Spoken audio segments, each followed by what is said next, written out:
Hello， 大家好，歡迎嚟到本人 channel 加利里奧亞北 football 錄影之時11月16號星期日嘅凌晨1點鐘啊！今個禮拜係國際賽期，球會賽事全部讓路，正好趁住呢個機會可以同大家講下一啲英超大家未必太留意嘅球隊喎。不如今日就同大家講下升班馬嘅般尼，究竟喺季初踢出嚟嘅風格係點樣，同埋佢哋生存機會有幾大啦。理想歸理想，般尼數據背後嘅掙扎啊！背景呢，就係對上嘅兩個球季，英超3支升班馬原季直接降翻落去英冠嘅，所以為今季3支升班馬自然就籠上咗一陣嘅陰霾啦。當然亦都包括咗般尼呢一支球隊嘅，前一季升上嚟，結果就原季降翻班啦。結果喺英冠打滾一季之後，即刻又可以升得翻上去英超啊！究竟今季同埋對上一次前季嘅表現，究竟會唔會有啲咩唔同呢？甚至究竟喺球會嘅風格由柏加帶領嘅般尼，會同之前金賓尼帶領有咩唔同，而能夠令到佢哋可以繼續留喺英超度馳騁呢？喺呢個背景之下呢，咁就要了解下究竟而家嘅般尼啊，佢哋嗰個核心嘅踢法係點樣嘞噃？最近呢，阿柏加呢就接受咗一次嘅訪問，個訪問呢就有問到佢，柏加而家你帶領呢一支嘅般尼啊，作為升班馬，究竟點樣可以喺英超裏邊生存呢？要理解呢個般尼嘅核心踢法，因為阿柏加呢，佢就提到一個理念或者方向啦，佢呢好重視就係球隊要面對住呢個殘酷嘅。對上兩季3支球隊原季升班，跟住即刻降班，呢個係一個殘酷嘅現實嚟嘅，所以柏加認為球隊要有靈活性，尤其是係可以係踢到唔同嘅踢法，強調唔再係死守單一嘅踢法，而係根據對手去調整佢哋嘅策略，而令到對手難以預測。佢又講咗一樣嘢好重要㗎。佢哋咧就花咗好多時間訓練呢個戰術嘅靈活性，仲要啲球員咧要知道自己唔能夠淨係依賴一種嘅長處啊！明白咧，每場比賽面對唔同嘅對手都要有唔同嘅應對方法啊，避免重蹈過去一啲球隊因為戰術僵化而降班嘅覆轍。呢個作為修咸頓球迷嘅細佬我咧，係絕對十分之認同呢一個方向，呢一個理念嘅，因為修咸頓就係喺季初嘅時候。僵化地重複同一套地面組織、後場組織嘅戰術，結果令到夏特比利斯一季咧有4次嘅因為犯錯而失波亦都唔止佢一個，好多球員都係不停咁樣暴露自己嘅短處弱點喺對手嘅人前，咁所以柏加呢個方向咧，佢咁講係絕對係啱嘅、正確嘅。問題係究竟般尼做唔做到呢？數據話俾我哋知似乎般尼佢哋係一支風格極之鮮明嘅球隊，同柏加所講有靈活性同埋係可以用唔同嘅戰術面對唔同嘅對手，似乎有啲出入喎。佢哋咧首先佢哋進攻力的確係非常之疲乏嘅。喺啲數據方面平均嘅控球率般尼咧 38.4% 啦，預期入球值有 8.3， 場均成功嘅傳球272次多啲。同埋入到禁區嘅掂波次數168次，喺呢4個數據裏邊，佢哋全部係排英超最差嘅。如果對比起佢哋嚟緊呢個禮拜將要面對嘅對手車路士咧，直頭係差天共地添啊！可以清楚見到般尼咧，幾乎所有關鍵嘅數據都係包尾，甚至你可以話佢哋其實係一支完全放棄控球、專注防守嘅球隊嚟嘅。所以係對般尼嚟講，佢哋暫時喺進攻嗰方面係板斧有限，而且能力亦都有啲不足嘅。不過進攻嘅數據差，但係防守嗰方面又點樣呢？佢哋嘅長處咧都總算係防守裏邊咧係有啲關鍵嘅數據都做得唔錯嘅。如果喺數據上面，場均嘅成功攔截佢哋有 9.9 次，英超排第2嘅；而場均嘅成功解圍咧就有 32.7 次，英超排第3嘅。呢一啲防守嘅數據，同另外一支亦都係善於打穩守突擊嘅水晶宮嘅球隊嚟講，其實比較上嚟唔係爭好遠嘅啫。問題係依家般尼排第17位，而水晶宮係排第10位喎。所以喺呢度見到雖然失球多，但係般尼仍然都仲有場均嘅攔截同埋解圍，總算喺英超裏邊名列前茅嘅，起碼都證明到球員執行一啲防守嘅指令同埋個決心仍然都係相當之唔錯嘅。咁啊，加上咧，始終都係一支英冠升上嚟嘅球隊啊，佢哋嘅鬥志啊、態度同埋跑動啊、嗰啲身體對抗，都唔算係太差，仍然都勉強能夠彌補到控唔到個波嗰個劣勢嘅。但係問題係，依家般尼其實排到去第17位，喺佢哋下邊嗰3支球隊啊，固然狼隊係曳啦，11戰只係得2分嘅啫。咁啊，但係第18位同埋第19位嘅韋斯咸同埋森林，啱啱呢個禮拜都能夠搶分成功喎，兩隊都贏波，已經追到同般尼係非常之接近噶啦。咁所以究竟般尼可唔可以頂得住呢？尤其是係一啲本身應該屬於英超中游甚至中上游嘅球隊，佢哋季初失利之後，經過易帥一啲調整之後，開始慢慢回復翻佢哋嘅應有水準。咁所以般尼究竟能唔能夠係頂得住下邊嘅球隊開始係咁搶分呢個浪潮，而佢哋自己又做唔做到呢？好啦。咁啊，既然係咁樣嘅話，既然講到啦，進攻嘅數據咁差，但係防守嘅數據個別都幾好。不過其實亦都只不過係代表，因為佢哋受壓得多，所以防守嘅數據就多啦。咁啊，如果唔係嘅話，個波喺你自己度，咁你自然唔需要做咁多，甚至咩解圍啊，係interception 啊，搶斷對手嘅傳球之類嘅。咁所以其實另外一個睇法就係，般尼其實受壓都幾多，而且頭先提過啦，佢哋排第17位，而水晶宮有差唔多嘅防守數據係排第10位嘅，分別就喺邊度呢？就係佢哋嘅傳球低成功率啊！傳球低成功率呢，就令到佢哋個防線經常受壓，係一個惡性循環嚟嘅。咁積極嘅防守失球數字都仲係咁高啊！咁當然就係同傳球有關啦。咁啊，見到咧喺呢個傳球嘅成功率啊，其實咧呢個般尼咧喺呢個 final third 嗰度只係得61.5% 嘅啫，即係3次都未必有2次係能夠喺對方嘅3閘線之後成功傳到俾自己有嘅。當然同佢哋嘅踢法係比較多長波有關係啦。咁但係就算長波都好啦，3次都未必傳到2次俾自己有嘅話，咁似乎喺個威脅度可以話係相當之低。亦都解釋咗頭先講進攻數據裏邊點解 XG 亦都係咁低啦。所以中場經常斷纜就會造成一個咩惡性循環呢？低傳球嘅成功率，跟住令到佢哋嘅中後場頻繁地失去控球權。跟住對手就會即時策動反擊，然後般尼嘅防線就會直接受壓，之後就失波。呢個就係嗰個惡性嘅循環啦。嗱，咁有啲數據咧都可以證明到啦，般尼嘅防線啊點樣直接受壓呢？嗱，平均每場波咧佢哋失波咧係失咗2球嘅，英超裏邊排尾3。咁啊，如果係講 XG concede 啊，預期失球值咧，直頭係24，排英超嘅第1嘅。至於輸12碼嘅次數咧，佢哋亦都輸咗3次，係並列嘅第1嘅。最致命嘅咧就係佢哋嘅 XG concede 24啊，呢個數字係全英超最高，亦都係最關鍵嘅一點，代表佢哋俾對手創造嘅入球機會係全英超裏邊最高，同埋對手創造出嚟嘅攻勢係最有威脅、質素最高嘅。咁所以將呢紮數據串連起上嚟嘅話咧，其實係一個都幾悲慘嘅命運嚟嘅。般尼唔擅長控球，想打反擊，但係佢哋嘅傳送失誤又太多，結果經常將自己嘅防線一次又一次咁暴露喺對手嘅炮火之下，被逼要做出一啲犯規、失波，甚至係要輸12碼。呢一個就係般尼上到嚟英超頭11場可以用數據嚟串聯出嚟嘅一個悲慘嘅命運，或者係一個故事啦。嗱，咁啊講咗好多咧，係般尼上到嚟英超有啲力有不逮嘅情況。咁啊，不過佢哋都完全唔係捱打嘅，11戰10分，總算係有贏過波。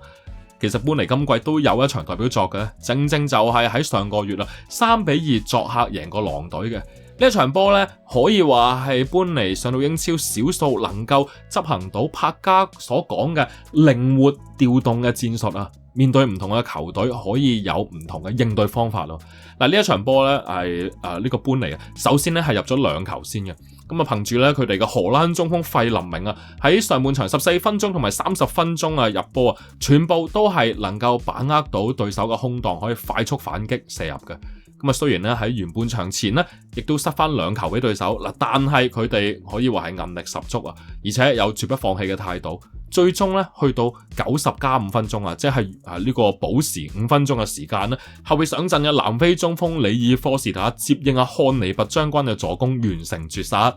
咁所以呢場波可以話係咧體現到頭先所講柏加係希望球隊做出嚟嘅特質啦。咁啊證明咗咧，般尼其實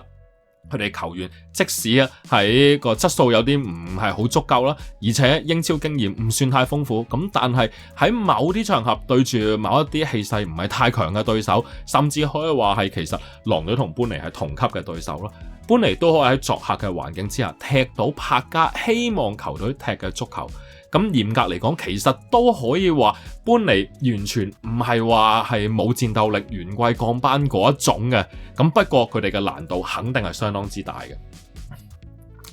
咁啊講到咧就般尼嘅護級難度仍然都係好大嘅話，咁啊究竟般尼陣中有啲咩球員可以帶領佢哋走出呢個低谷呢？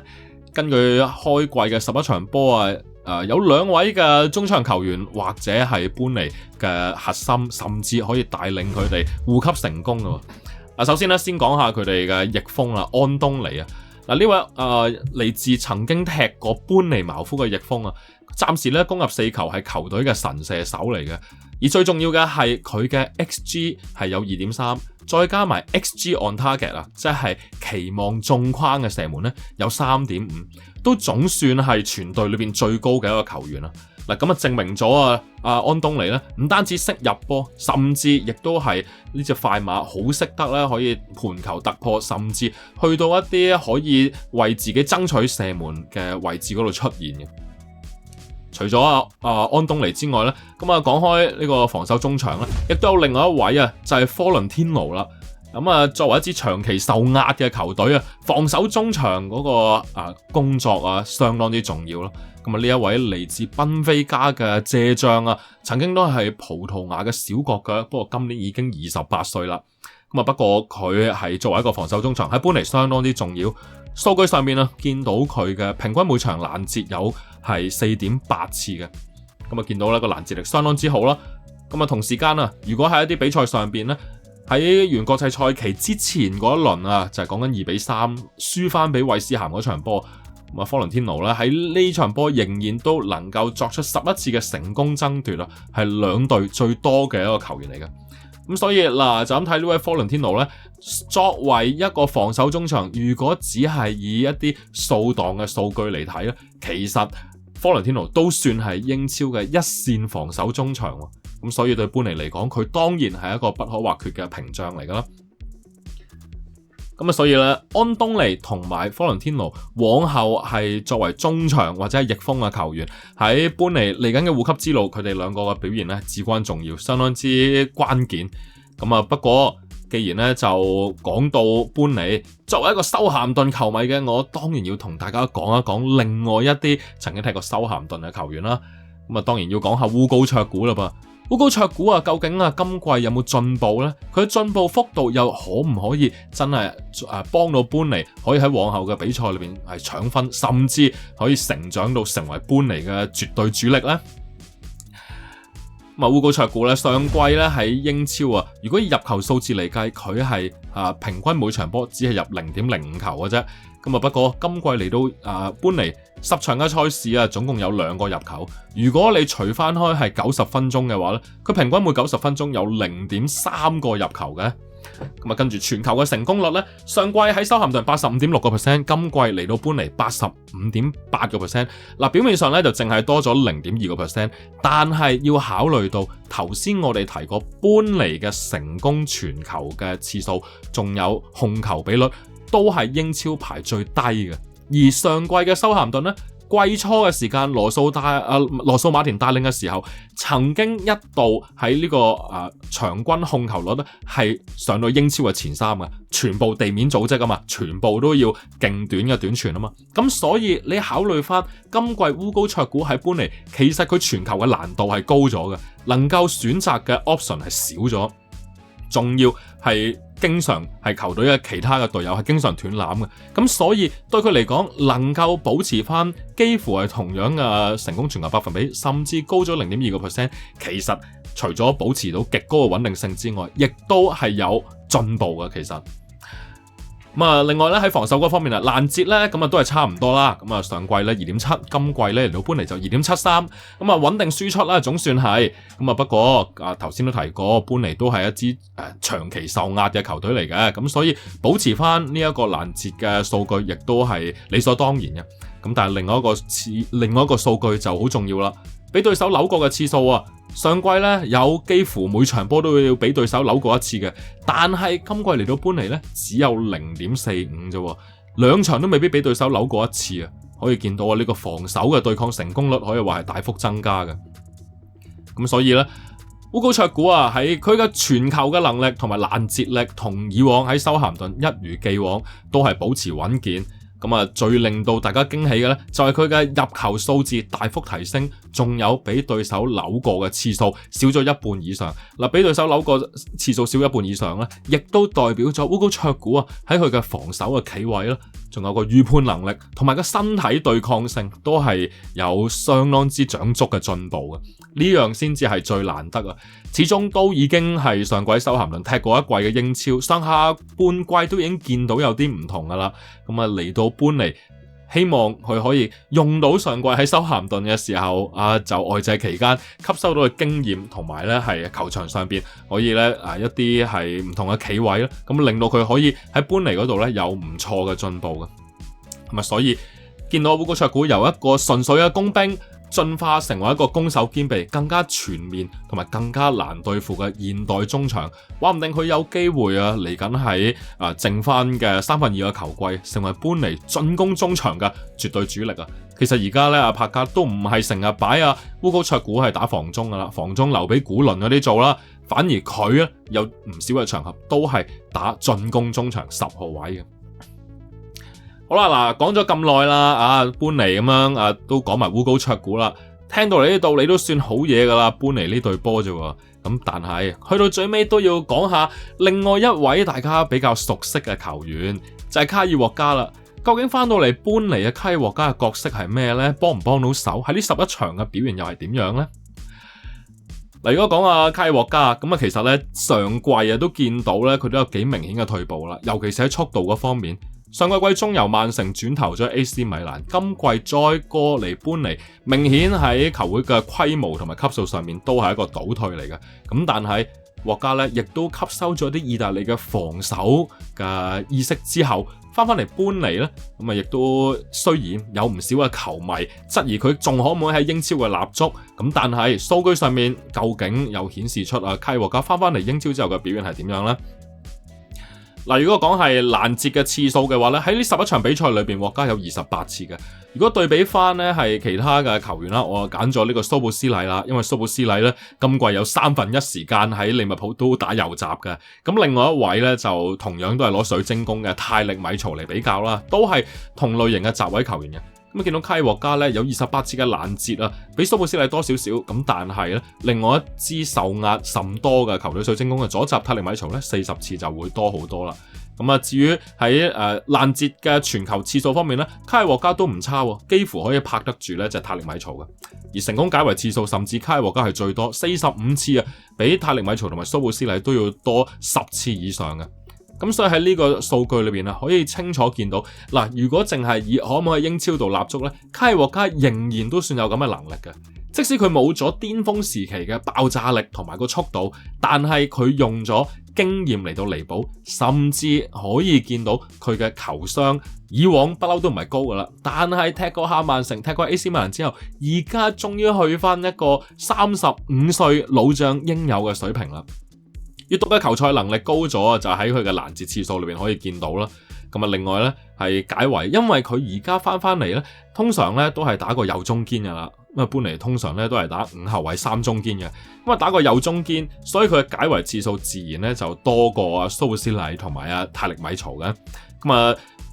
頭先都提過，搬嚟都係一支受壓好多嘅球隊，能夠有45次嘅解圍次數，當然理論上因為受壓得多，佢自然就會解圍得多啦。咁但係佢能夠解到圍嘅話，亦都顯示出卡爾獲加喺自己嘅禁區裏邊仍然都有唔錯嘅領導能力，同埋尤其是係嗰個防守嘅企位，亦都總算有呢啲球商彌補翻叫做正常嘅球商，所以都總算係冇失位嘅。咁所以佢喺搬嚟嘅角色，本來大家諗住仲係咪一隻快上快落嘅閘位球員啊？咁但係而家已經開始轉型成為一個防線嘅領袖。除咗防守出色嘅能力之外，更加帶嚟穩定軍心嘅寶貴經驗嘅。好啦，咁講咗咁耐搬嚟啦，唔同嘅球員啦，一啲喺英超裏邊咧整隊波嘅踢法啊，同埋教練嗰個諗法之後咧，所以咧嚟到最後總結嘅時間啦。其實咧搬嚟咧，即係頭先攞咁多嘅數據，但係佢哋嘅數據同現實之間究竟係咪可以忠實地反映到佢哋嘅實力同埋個戰況呢？進攻效率嘅低下同埋傳球失誤過多，令到防線長期受壓。不過佢哋用勤力嘅跑動去彌補防線嘅不足啊。安東尼同埋科倫天奴係攻守兩端嘅支柱，而烏古卓古嘅進步，仲有卡爾獲加嘅轉型啊，係為搬尼嘅未來注入強心針嘅。而後者卡爾獲加就當然係穩定而家呢一隊嘅搬尼啦。但係問題係數據嘅背後係戰術球員嘅成長。不過喺今次嘅搬尼嘅故事裏邊見到，由佢哋排第17位，仲要面對住來勢洶洶嘅第18位嘅韋斯咸同埋19位嘅森林咧，佢哋仍然都仲係要面對好多嘅掙扎嘅。所以去翻最初頭所講啦，究竟柏加希望球隊可以係成為一支靈活多變嘅球隊，應付唔同嘅對手都能夠可以用唔同嘅戰術踢出嚟，但係似乎數據見到呢個難度相當之高啊！有冇辦法可以呢班球員假設柏加教到季尾啦，咁如果係咁嘅話，有冇辦法呢一班球員可以做到柏加希望做嘅嘢，而避免重蹈羅素馬田 or etc 其他嘅呢個元季降班嘅英超領隊嘅一啲係死守同一種戰術嘅呢個係謬誤呢？似乎搬嚟其他嘅球員都需要有好大幅嘅進步，先至可以喺比賽裏邊攞到更多嘅主動權啦。所以都講得好婉轉啦，究竟有冇機會可以回到級呢？大幅嘅進步，仲要球員係其他成隊每個球員都有大幅嘅進步，似乎先至有咁嘅本事啦。OK， 好啦，咁今日咧就講咗係搬嚟嘅一啲分析數據同埋啲睇法啦。喺節目嘅尾聲點解講搬嚟啊？其實另外都有啲私心嘅。因為喺嚟緊11月22號星期六嘅晚上KK 同埋我將會喺葵涌嘅馬會體驗店擺陣，同大家一齊睇英超嘅賽事，正正就係搬嚟對住車路士啦。